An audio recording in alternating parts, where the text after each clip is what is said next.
क्या आपने अपने जीवन में कभी ब्लड डोनेट किया है? अगर हाँ, तो आपको हमारी तरफ से मिलती है ढेर सारी शाबाशी और शुभकामनाएं। लेकिन क्या इस नेक काम के लिए आपकी तस्वीर को किसी टीवी चैनल पर कभी दिखाया गया?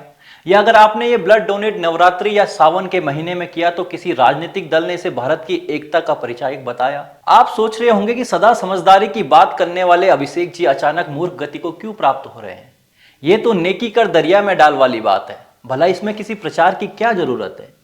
लेकिन अगर ऐसे ही किसी ब्लड डोनेशन की खबर रमजान के महीने में कहीं से आ जाती है तो ये कांग्रेस पार्टी के लिए एक इवेंट बन जाता है और आज से नहीं बल्कि पिछले कई वर्षों से एक पैटर्न बन चुका है। नमस्कार, मैं अभिषेक, आप देख रहे हैं द पैम्फलेट। कांग्रेस प्रवक्ता Supriya Shrinate Times of India की खबर को ट्वीट करती हैं जिसमें बताया गया कि कोलकाता में एक मुस्लिम युवक ने एक हिंदू युवक को ब्लड डोनेट किया है। सुप्रिया इसे माई इंडिया कहकर पुकारती हैं। अब पहले तो दोस्तों मैं स्पष्ट कर दूं कि मैं रमजान के महीने में ब्लड डोनेट करने वालों के खिलाफ नहीं हूं और ना ही किसी को हतोत्साहित करने का मेरा इरादा है।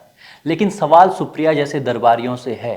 सवाल ये कि वो किसका इंडिया है फिर जहां लाखों करोड़ों हिंदू रोज ब्लड डोनेट कर रहे हैं।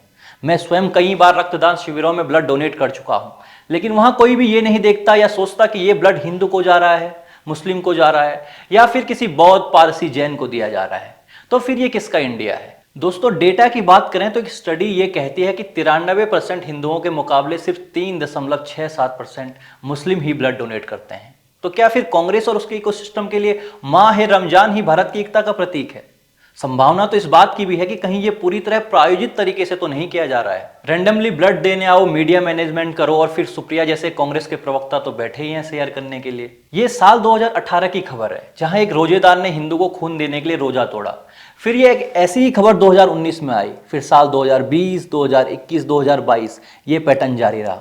साल 2023 और 24 का हाल तो ये था कि दोनों साल खबर छतरपुर की थी। यहां तक कि इस देश में कोई मुस्लिम पर्स भी लौटाए तो ये अपने लिए इंडियन एक्सप्रेस में जगह बना लेता है। लेकिन ये सब किस लिए?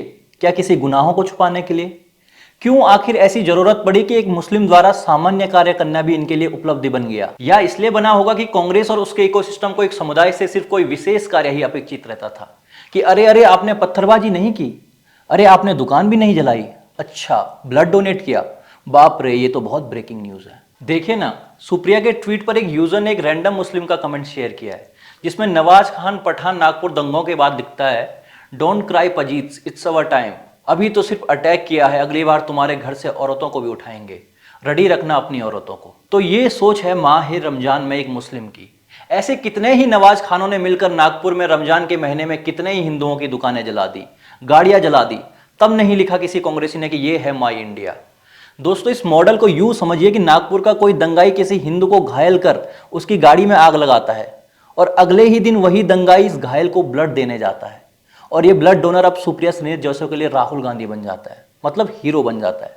पूरे देश में इसी मॉडल से काम किया जा रहा है। मंदिरों को बचाने के लिए मुस्लिमों द्वारा ह्यूमन चेन बनाई जाती है, तो किस लिए?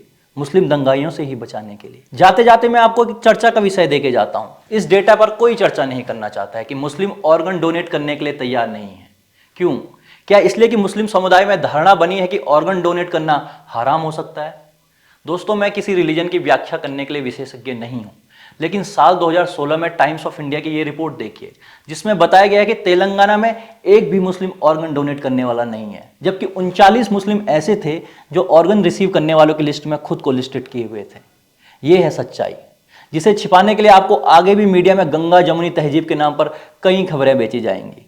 सावधान रहें, सतर्क रहें और मेरा विशेष निवेदन है कि रक्तदान करते रहें। आपका रक्त किसी का जीवन बचा सकता है।